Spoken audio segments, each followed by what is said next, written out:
So friends, I am Professor G.N. Purohit from the Department of Veterinary Gynecology and Obstetrics, Rajasthan University of Veterinary and Animal Sciences, and in my today's lecture I would talk something about the repeat breeding in the domestic animals.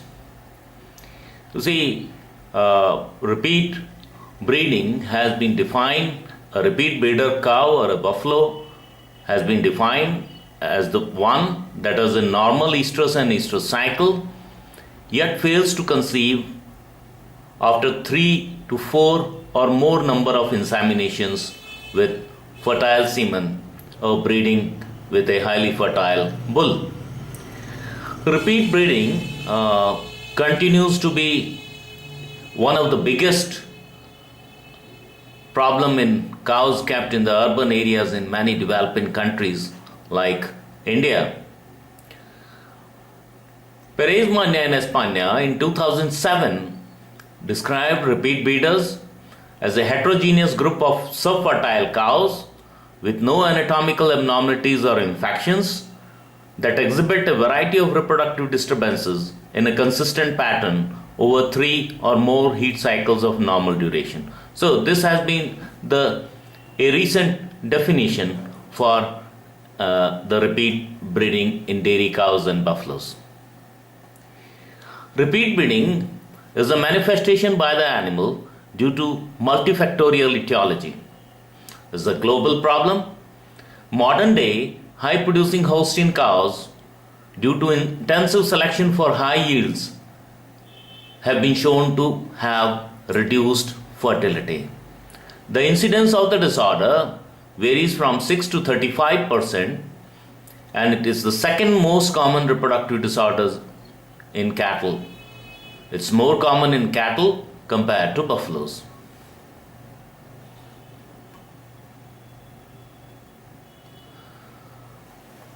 Repeat breeding has been classified in a number of ways. The etiology for repeat breeding has been classified in a number of ways, but the most pertinent classification appears to be the classification into the failure of fertilization or the early embryonic deaths. So, an animal may repeat because of the failure of fertilization, or the animal may have a fertilized embryo, but the embryo may die at an earlier stage. The predisposing factors for repeat breeding are nutrition, negative energy balance during the postpartum period results into repeat breeding. Then farmers have a tendency to feed the high producing cows with high proteins, and the high protein feeding changes the uterine pH and decreases the plasma progesterone profile. Deficiencies of micronutrients such as calcium, phosphorus, magnesium, copper, zinc can all decrease the fertility of dairy cows. The endocrine dysfunction, especially the suprabasal progesterone, it has been shown that when cows are under stress, the adrenals release progesterone, and this is what is known as the suprabasal progesterone, and this lowers the fertility in the dairy cows. Then infection or reproductive tract abnormality could be one factor that can contribute to reduced fertility. The poor semen quality, then the age of the animal, the fertility of cows decreases after a certain age. Some amount of genetics is involved in the reduced fertility in dairy cows, and then immunologic infertility. When sperm is deposited in the female tract, it causes the release of anti-sperm antibodies, and when this reaction is high, it may result into failures of establishment of a pregnancy. Then periparturient disease can result into cows having lowered fertility at a subsequent time. And then stress the heat stress appears to be the most important contributing factor for the repeat breeding in dairy cows.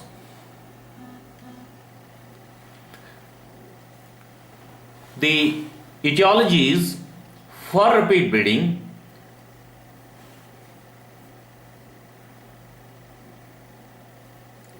have been classified, can be classified into in another way: the male factors, the artificial insemination, use of poor quality semen, and then the natural service, poor nutrition of the sires, overuse of the sires can result into repeat breeding. Then the female factors could be nutritional inadequacies, hormonal dysfunctions, ovarian cysts can result into repeat breeding, low luteal progesterone and aberrant estrus can also lower the fertility of dairy cows. The reproductive tract abnormalities such as oviparsal adhesions, king cervices can all contribute to repeat breeding. The clinical or subclinical endometritis can also result in repeat breeding. Then stress like heat and cold, and then environmental pollutants, metabolic disorders, periparturient disorders, housing can all result in the lowered fertility and repeat breeding.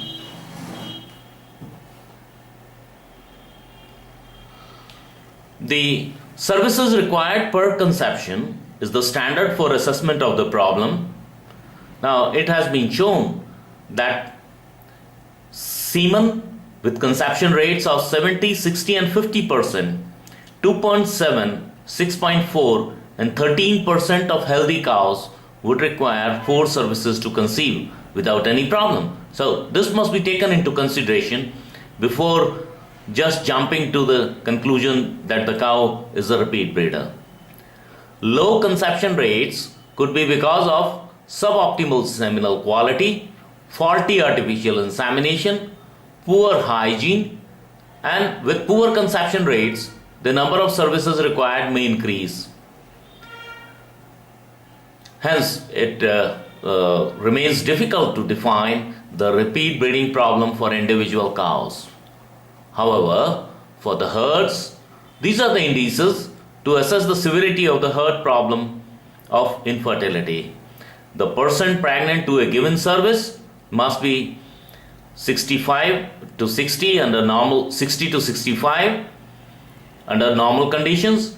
If cows are having slight problems, then this may go to down to 50 to 60%, and moderate problem 45 to 50%, and severe problem less than 50%. So services per conception of all served cows under normal situations must be 1.54 to 1.66, and in severe problems this may go up to 2.2. So these are some of the indices which can be used for evaluating the herd problem of repeat breeding or infertility.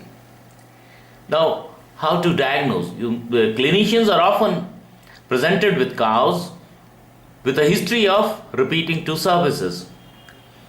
The diagnostic methods that can be used include the record analysis if you are analyzing a herd, or then the visual, proper estrus detection must be there, proper mating events, color consistency of the cervicovaginal mucus.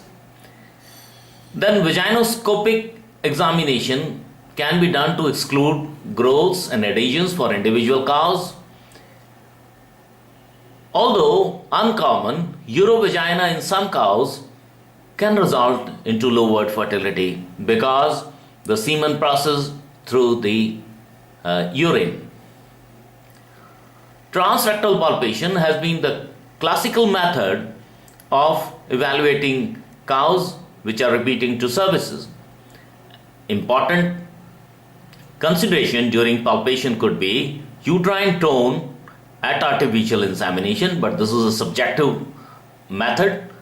Then evaluating the follicle at artificial insemination, but this must be carefully done because you may rupture the follicle. Observing the ovulation depression, cows must ovulate 8 to 12 hours or 8 to 14 hours after the end of estrus. So one can evaluate if cows have ovulated normally or not. You inseminate the cow, you examine it by transrectal palpation 12 hours later, and then repeat it at 12-hourly intervals till you find the ovulation depression, suggesting that ovulation has occurred. Then evaluation of the early CL can be done by transrectal palpation at around day 5, but in some Bos indicus cows and in buffaloes especially, the CL diametrics may be smaller, thereby it becomes difficult to evaluate the formation of the CL. Then early embryonic deaths, it's not possible to detect early embryonic deaths as most early embryonic deaths occur before day 20.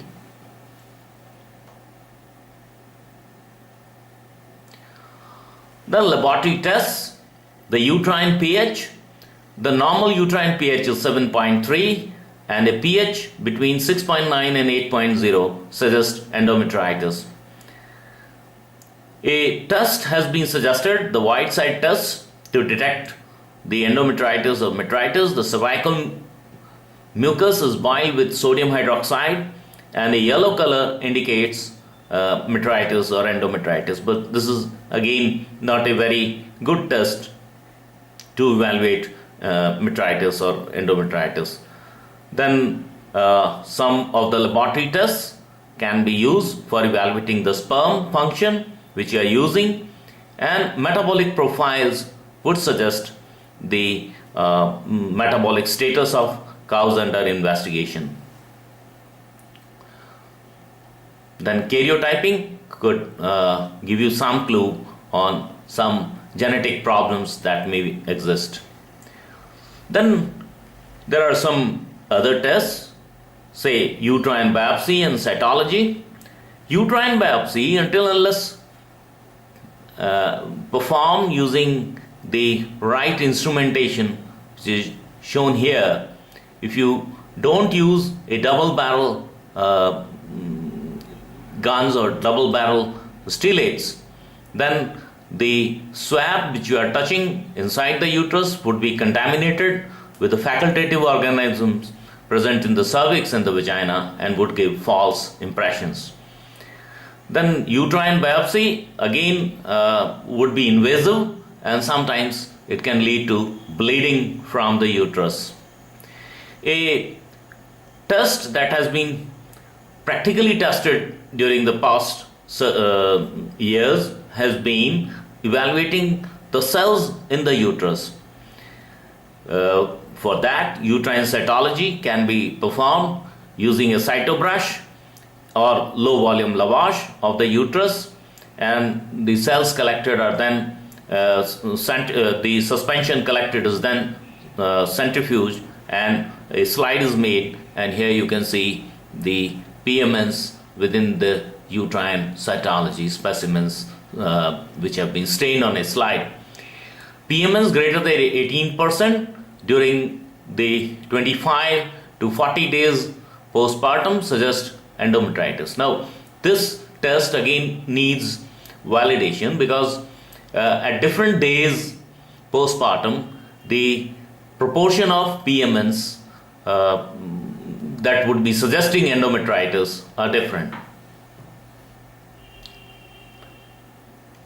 Then in vivo imaging techniques, ultrasonography, the uterus of the cows can be imaged and one can find the ovaries can also be imaged.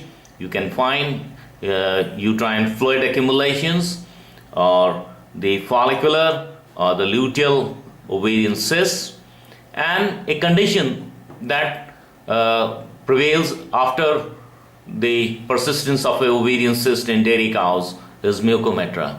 So in this picture you can see plenty of fluid accumulation present in the uterus. Then some of the studies have suggested the color Doppler studies to evaluate the CL, the blood supply to the CL, and they have shown that higher the blood supply to the CL and more is the fertility of dairy cows. So these types of images could be helpful in determining the functionality of the CL. Along with the plasma progesterone profiles, of course, they could be helpful. Then magnetic resonance imaging, this probably would in near future, some prototypes similar to the probe of the ultrasound would be available, by which you can have more insights on the functioning of the genitalia of dairy cows. Then same is for the CT scans. Then hysteroscopy or laparoscopy can be performed, but hysteroscopy is difficult to be performed in dairy cows because of the cervical annular rings, and this has that is why it has received little attention, although it can give you insight on the actual position of the uterus, the endometrium, whether it is normal or not. Then laparoscopy becomes invasive, so although it is minimally invasive, but again it's a bit invasive. Hormone assays such as the progesterone hormone assay can be performed to evaluate the functionality of the CL, and then the patency testing can be done to find out the patency of the fallopian tube. The diagnosis of a herd problem can be done, but the diagnosis of cause of repeat bleeding in an individual animal is extremely difficult. What I suggest is that most repeat breeder cows, they have some degree of infection within the uterus. So subclinical endometritis could be one possible reason for the animals not settling to cervixes or not getting pregnant with the inseminations. The second biggest cause could be ovulation insemination mismatch.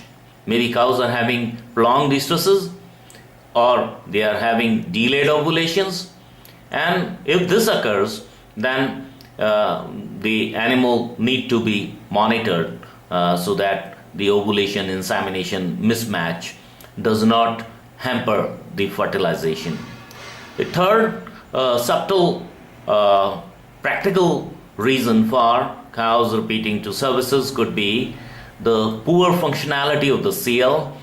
The plasma progesterone produced by the CL would maintain the pregnancy, and if there is hyperfunction of the corpus luteum, especially during the 8 to 15 day period in dairy cows, it could result in early embryonic deaths and maintenance of the reproductive cycle of 21 days.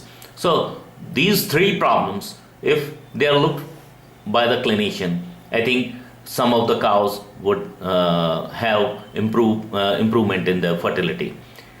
So therapy, before attempting for therapy, evaluate the semen you're using, evaluate for any anatomic defects that might be present in the cow, and then on a herd basis evaluate for nutrition and management and advise appropriate measures of correction.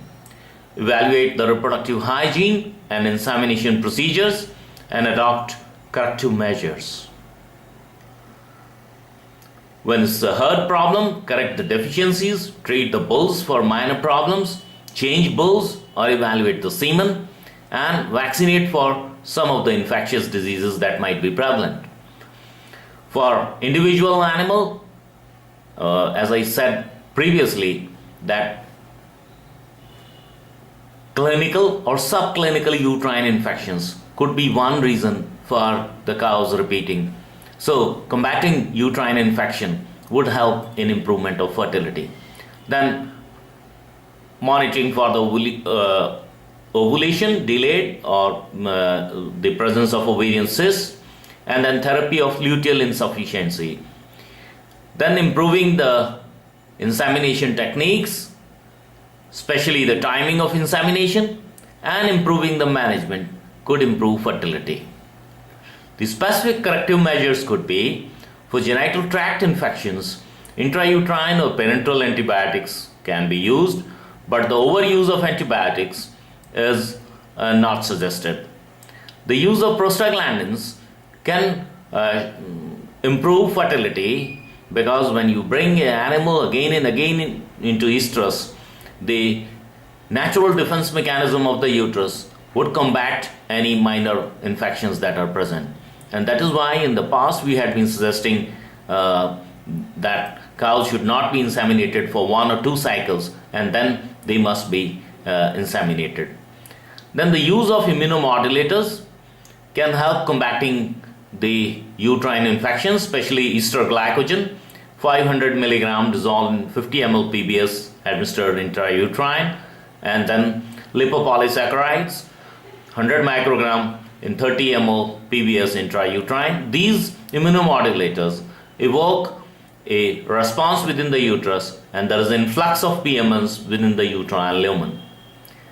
Then agents to alter the uterine environment, the antioxidants, 4 millimolar taurine plus 50 millimolar fructose in PBS before artificial insemination, administration of vitamin C before insemination, because that will act as an antioxidant and will also reduce the alkalinity of the uterine pH. Then enzymes such as trypsin, chymotrypsin and papain administered intrauterine could be helpful.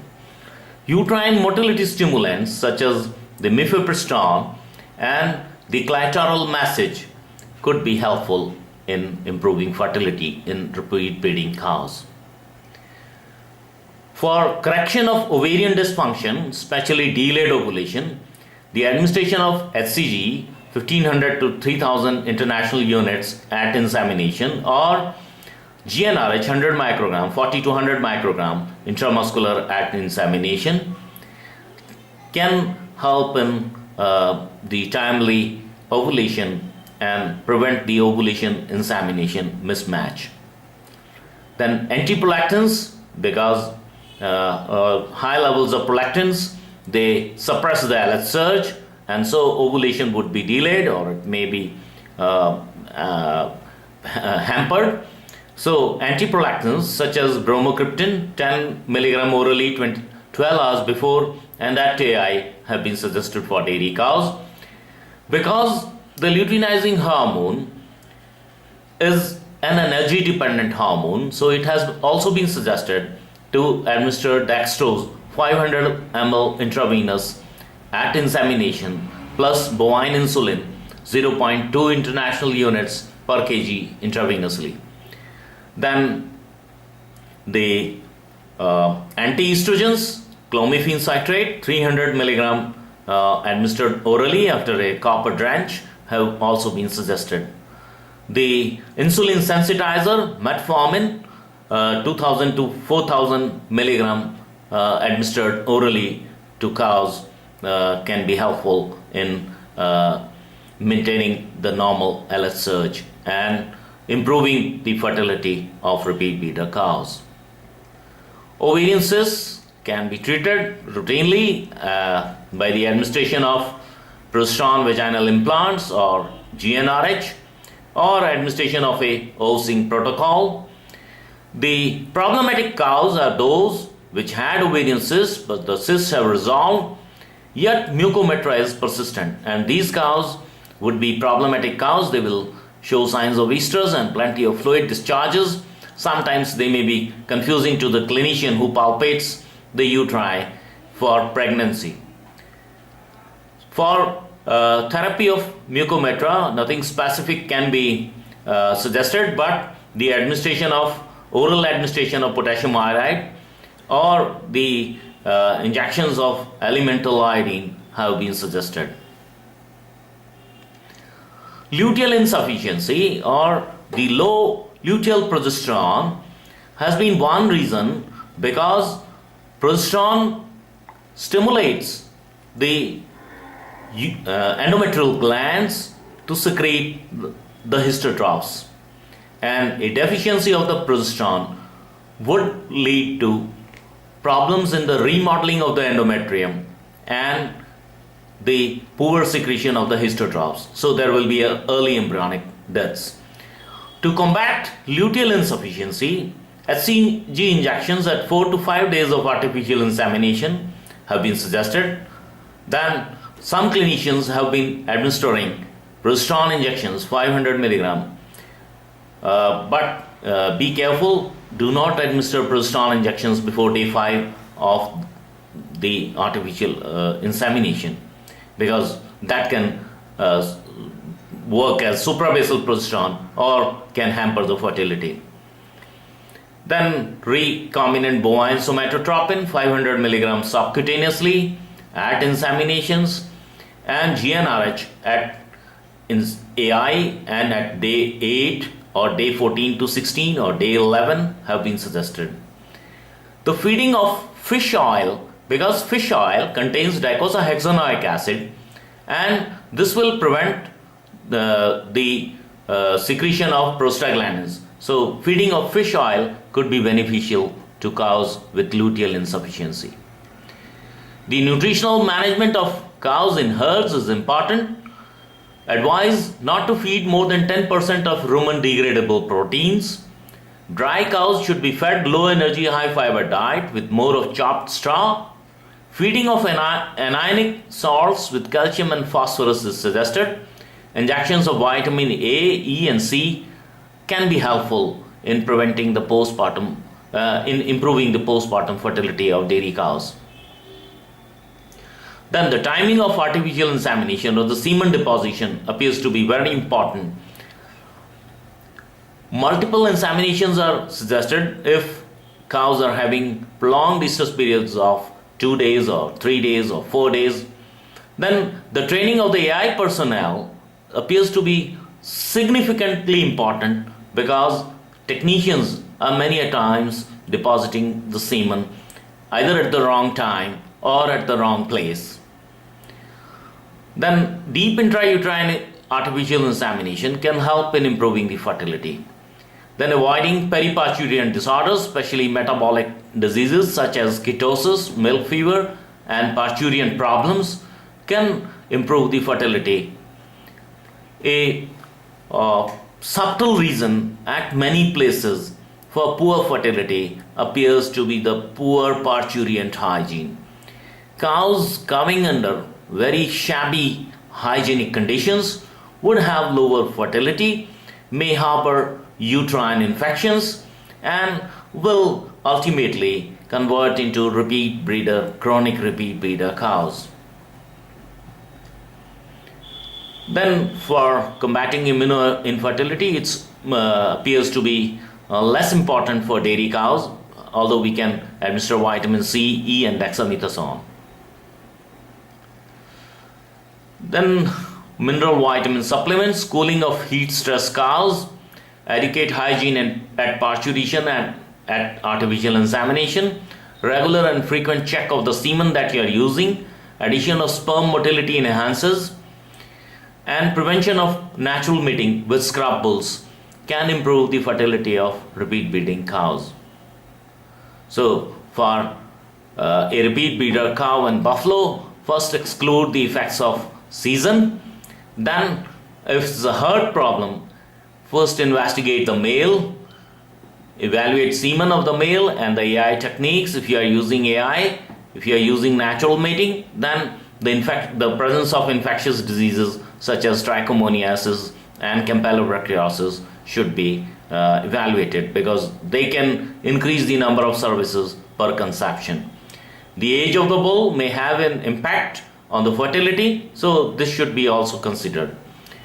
Then at herds, for the females, for the cows in the herd, the nutrition is important, and if you find that cows are under stress, you advise to reduce the stress, and the metabolic profiles can give you some clue on the nutritional status of the animals, or maybe the presence of certain diseases.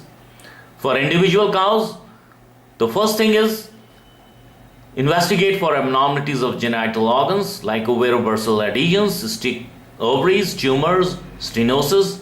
Then investigate for clinical or subclinical endometritis. Then third is monitor ovulations, estrocycle length. Then one should also consider the luteal insufficiency, and one should treat animals for luteal insufficiency. So that is as far as buffaloes are concerned. Buffaloes do have repeat breeding, but that would be more shown during the breeding season. And compared to cattle, buffaloes have a very low incidence of repeat breeding. Now we talk of sheep and goat. In these two species, repeat breeding, even in cattle, it has been discussed under the embryonic losses. And in sheep and goat, embryonic losses are reported to be 20 to 30% in ewes, goats and sows.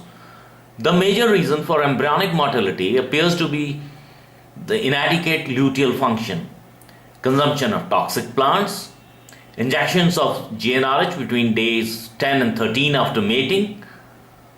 The consumption of toxic plants could also result in embryonic losses. So for therapy, the injection of GnRH between days 10 and 13 after mating have been suggested, and progesterone or fluorogesterone acetate day 4 after mating have been suggested. Now we talk something about the embryonic resorption in the mare. It's a big problem at the stud farms, and the reasons for that could be endometritis, alterations in progesterone levels, the uterine and oviductal environment, maternal age. All these have the effects on the early embryonic deaths, resulting into embryonic resorption. Clinicians often find that they find the mare pregnant at day 17, and later on they find that the mare is non-pregnant, and this probably occurs because of the resorption of the embryo subsequent to early embryonic deaths. Another reason could be foal heat breedings or retarded development of the embryo. The progesterone supplementation is probably the most common method of treatment, and ultrasonographically one can evaluate the embryo, and you can see here this one is very small compared to the one on the right hand side. And then if the embryo is not growing properly, the administration of Vaccinate starting from day 5 and continuation till day 120 and tapering thereafter have been suggested for mares. Then embryonic losses in camels. Embryonic losses in camels occur between day 20 to 90 of gestation, and the incidence has been reported to vary from 5 to 20%. The diagnosis can be by ultrasonography and the plasma progesterone profiles. Day 15 and 35 appear to be important for camels, and camels can be supplemented with progesterone or maybe HCG to reduce the incidence of embryonic losses. The reasons for embryonic losses in dogs could be infectious, Brucella canis. The most important clinical signs are abortion in late pregnancy after day 45 in bitches.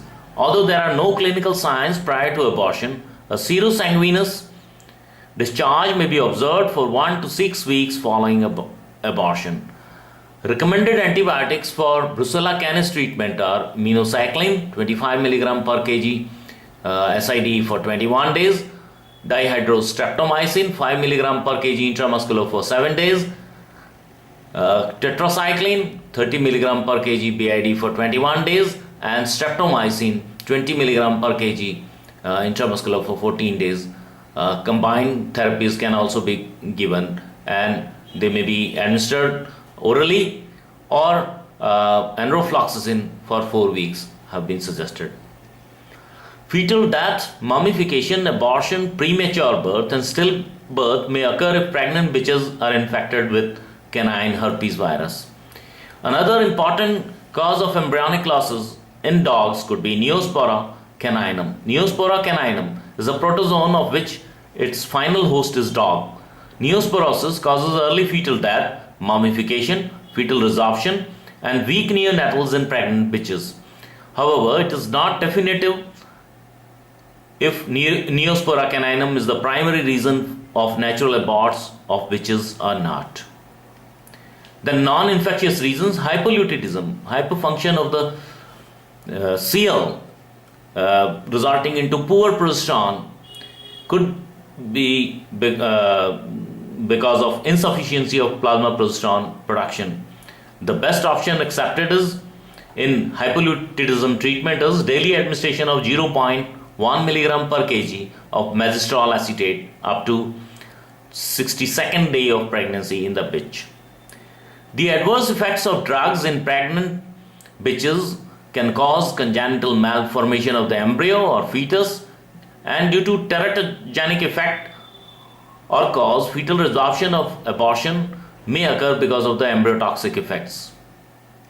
So here are some of the drugs which are safe during pregnancy to be administered in bitches, and in particular ciprofloxacin, diethylstilbestrol, estradiol cypionate, griseofulvin, oxytetracycline, stanzolol, streptomycin, testosterone, and tetracyclines are contraindicated in the pregnant bitch. The amikacin, amphotericin, aspirin, amitraz, betamethasone, captopril, and all these are considered to be risky to be administered to pregnant dogs. So friends, thank you very much. Kindly share the video and subscribe to my channel GN Purohit, Govind Narayan Purohit, if you like them. Thank you very much.